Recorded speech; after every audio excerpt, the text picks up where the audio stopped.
What ways do you squander your free time? In other words, what are you spending your time on outside of your deep, concentrated, and fully focused work time?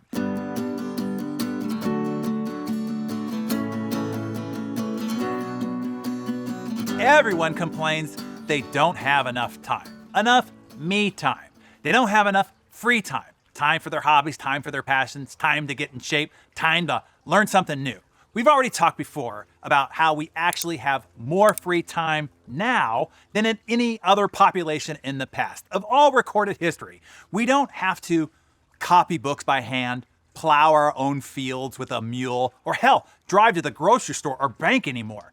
Let's do a little back of the envelope math here, just to find out how much free time we actually have. Okay, there's 24 hours in a day, right? That's 168 hours in a week, 8,760 hours in a year. Now, some of those hours are spoken for, of course. You get a good 8 hours of sleep, that's 2,920 of the 8,760 gone.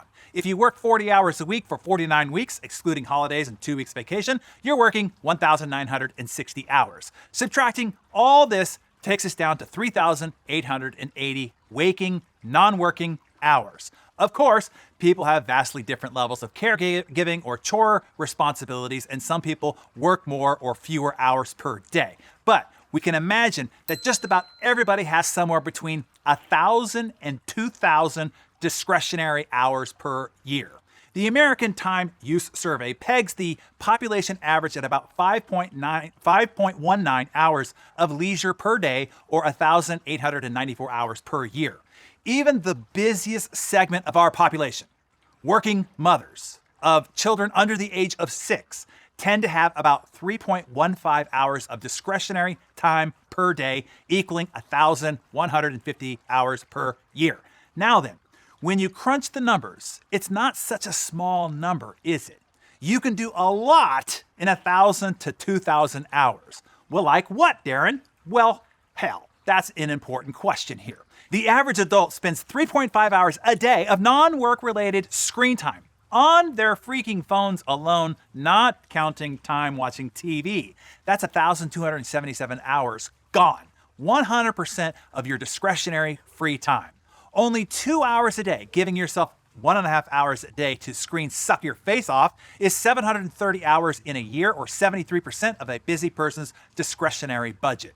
What else could you do with that 730 hours? People always spout such things as learn a foreign language, learn to play the guitar, train for a marathon, write a book. Well, according to the Foreign Language Training Program, English speakers can reach general professional fluency in related languages such as French, Spanish, or Danish in about 600 to 750 hours.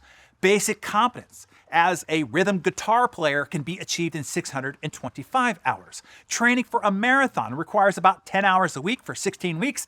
That's only 160 hours total. People who participate in the National Novel Writing Month each November, which requires writing a 50,000-word novel in 30 days, often devote about 3 hours a day to this pursuit.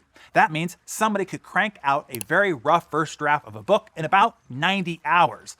Double that for editing, so that's 270 hours per book, which means you could write 2.5 novels during that same 730 hours.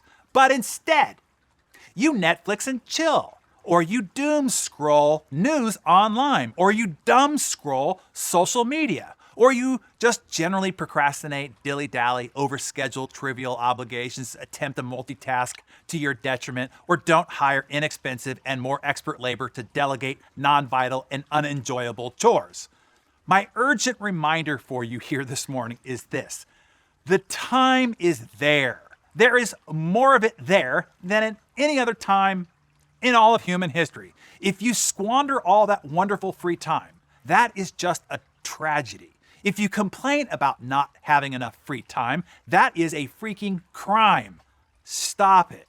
Evaluate how you are spending, as in wasting, the free time that you have. Start by confessing below. Come on, be bold. The first step to change is acknowledgement. What ways do you squander your free time? In other words, what are you spending your time on outside of your deep, concentrated, and fully focused work time? that is not bringing you joy or the lifestyle results that you want. And tell us, when you stop spending time on those things, what do you want to do with your free time now? What passions, pursuits, hobbies, learnings, or adventures do you want to engage in?